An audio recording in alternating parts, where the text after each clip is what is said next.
ఫలించని తీగని ఆయన ఏం చేస్తానన్నాడు? తీసి, అంటే ఇట్లా తీసి ఇట్లా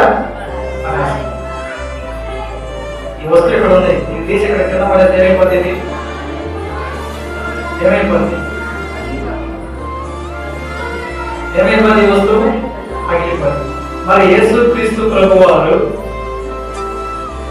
ఆయనలో మనం జీవిస్తూ ఆయన సన్నిధికి ఎన్నో దినాలుగా వస్తూ పాటలు పాడుతూ వాక్యం చదువుతూ ప్రార్థన చేస్తూ ఇవన్నీ చేస్తూ చేస్తూ ఉంటే నిన్ను ఆయన చూసి ఎలా ఉంటాడంటే, నువ్వు నా బిడ్డవంటే నేను ఆశీర్వదిస్తాను, నేను జీవిస్తాను అని అనుకుంటున్నావా?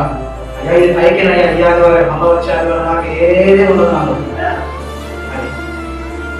అలాగే కనుక ఉంటే, అలాంటి జీవితం కలిగి కనుక మనం ఉంటే మనని కూడా తీసి బయట పడేస్తాం.